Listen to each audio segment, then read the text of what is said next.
Hey gamers, Gecko here. Happy Chaos.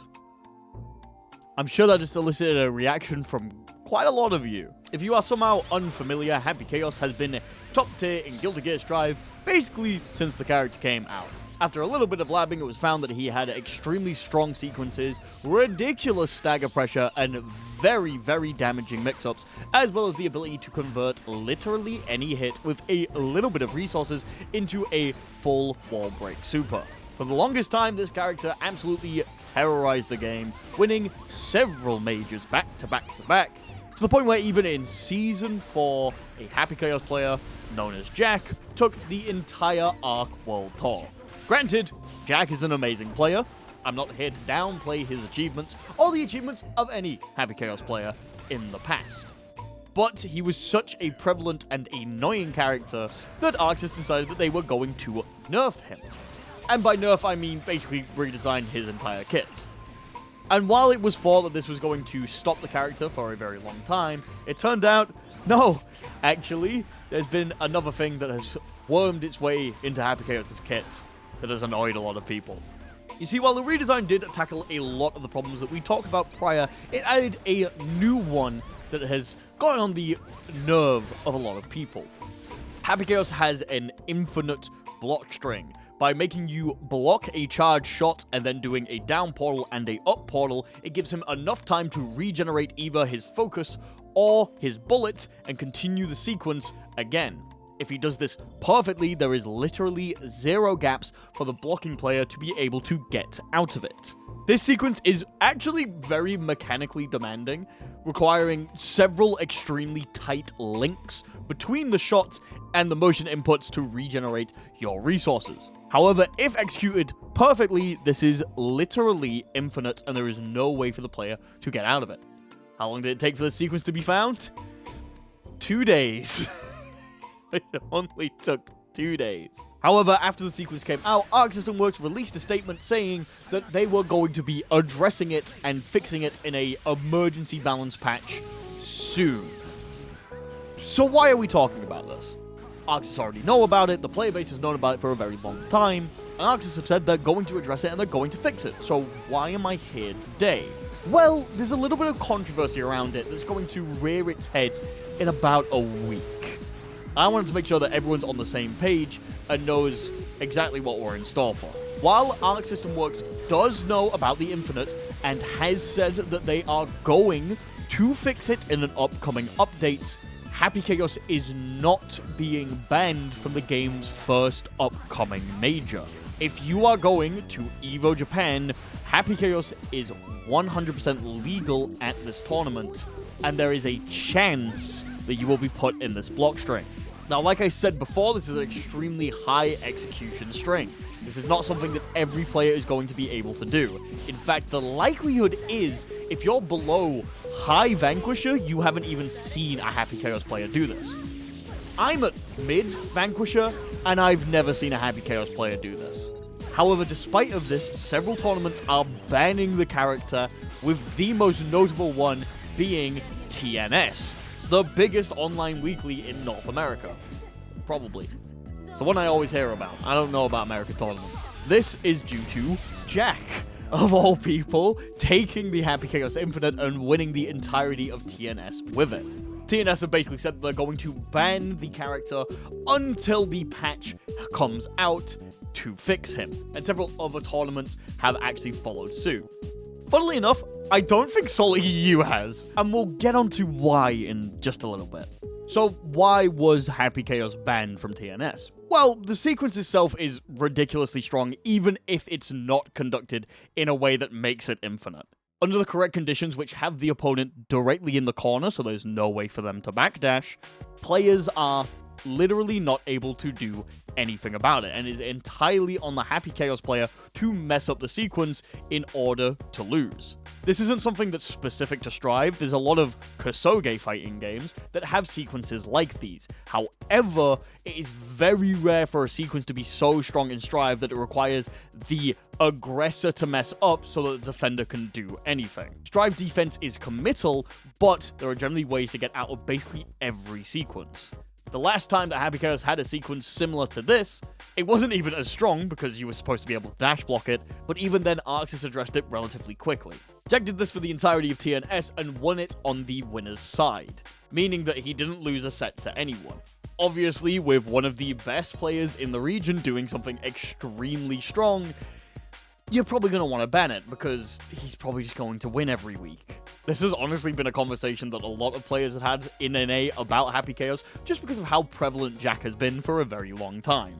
But this has seemingly pushed them over the edge. But if TNS, one of the biggest tournaments, is banning Happy Chaos, then why isn't every tournament banning them?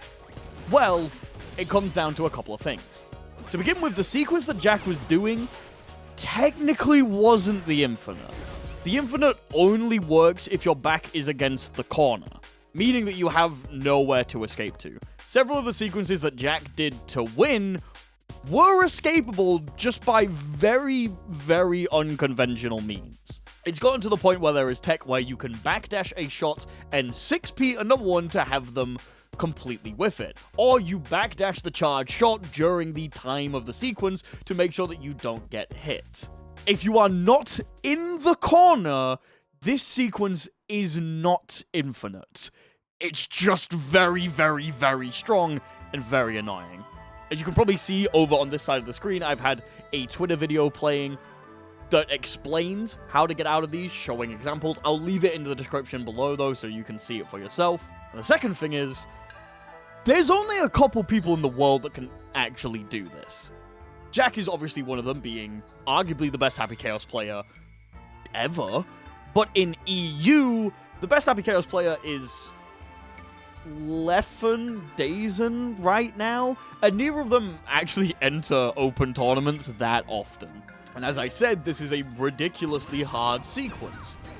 Even with a month of practice, people are still dropping it when going for it. And only the best of the best are able to actively do it. It is a threat to maybe 1% of the player base, with the sole exception, of course, being if you're entering TNS. I think it's not banned in every region, because not every region has someone who's actively doing it. So that explains why not everyone else has banned it, but why have Arxis specifically not banned this? EVO Japan is 2.0's first ever major, so you would kind of think that they want to avoid a disaster. The best of the best players are going to be going to this event. That includes some of the best Happy Chaos players in the world. So if you have the best of the best players alongside a couple of the best Happy Chaos players, the Infinite is likely to make an appearance somehow. So surely you would want to avoid that, right? Well, alongside that, banning a character is just kind of bad press. Fighting games like to have this air of balance around them. Anytime a character is way too strong or way too prevalent, it makes the entire game look bad, and it makes players not really want to play it. Tekken 7 had a situation where Leroy, a very powerful character, came out right before EVO Japan, of all tournaments, and he absolutely dominated the game, with top 8 having 7 Leroys, I think? I'm pretty sure there was only one person that wasn't playing Leroy, and they were playing Julia, because they're a fucking legend. And while having a situation where everyone is playing the same character is bad, having a situation where a character is so strong that they're banned can sometimes be even worse. Dragon Ball FighterZ is probably the most notable game that has come out in recent memory that's had a direct character ban, with major tournaments like CEO banning Labcoat 21 when she originally came out just because of how powerful she was. If a character is banned, it makes the balance of the game look bad. And if the balance of a game looks bad, then sometimes people are turned off from it. Either way, it seems like a lose-lose situation. They ban Happy Chaos and they tank the negative press of not having the character, or they let him play and they run the risk of having someone do the Infinite live in front of thousands of people and have that be the news story for 2.0. If I was working at Arxis, I would have personally got an emergency battle patch out by now, but it seems like they aren't doing that for some reason. So, what are the possibilities that happen? Well, There is a slight silver lining to this. I'm not that invested in the Japanese scene, so I don't know a lot of the high-level Japanese players that specifically play Chaos. However, from what I can tell, Jack, the Happy Chaos player that got Happy Chaos banned in America, isn't going to EVO Japan. From Europe, the only player that's going that has Happy Chaos as a character is seemingly Leffen. Leffen has expressed that he is tempted to do the Infinite, which, honestly, I wouldn't put it past him. But there is a non-zero chance that a lot of the high-level Happy Chaos players simply aren't going to be there. And because of that, the rate at which the sequence is done is going to be less. There's also a non-zero chance that the way that the bracket shapes out means that a good Happy Chaos player isn't able to do the sequence enough and loses. I also think that Arxis is betting on the people who think that they'll get an easy shot at top 8, getting taken out early because the sequence is hard, and even then, you still have to play the rest of Strive. You don't just get this sequence for free at round start, you have to win a situation, or, well, burst in the correct timing. Because of that, I think Arxis is kind of gambling on this just not showing up. It's a risky gamble, and it's not one that I would personally take, but I think that's the thought from the company. This is something that only affects the highest of high-level players, and a lot of the high-level players that play Happy Chaos seemingly aren't going to be at this event, so hopefully it'll be fine. The flip side of this, though, is a lot of people that go don't know how to deal with the sequence when it's not an Infinite, and because of that, Happy Chaos's win rate is inflated. Somehow, a lot of people just simply lab out the sequence and manage to hit it enough to get to a high level in the bracket. Several of the matches are streamed where Happy Chaos is doing the Infinite, and we have a PR nightmare on our hands. Honestly, I could see it going either way. The silver lining is that right now, Happy Chaos, despite having this Infinite, is pretty bad. Despite having this sequence, Happy Chaos has the lowest win rate in both Vanquisher and the entirety of Ranked, having a genuinely depressing 39.78% win rate in Vanquisher.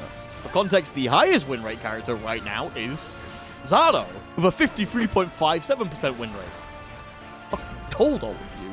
I think Arxis believes that the character themselves is so bad that they don't run a massive risk of them dominating the tournament with this sequence. And hopefully this all blows over in time for them to get a patch out. It's a very risky gamble, and I know it's not one that the majority of the community would like, but this is how Arxis is going to do it, and we just have to sit back and watch. I myself am actually quite looking forward to the game's first major, so we'll simply have to see how everything goes. But what do you think, the average commenter? Let me know down below. And while you're down there, why don't you subscribe to get more of the juicy, juicy Strive news as things happen. Thank you all for watching. I'll see you all next time. Bye-bye!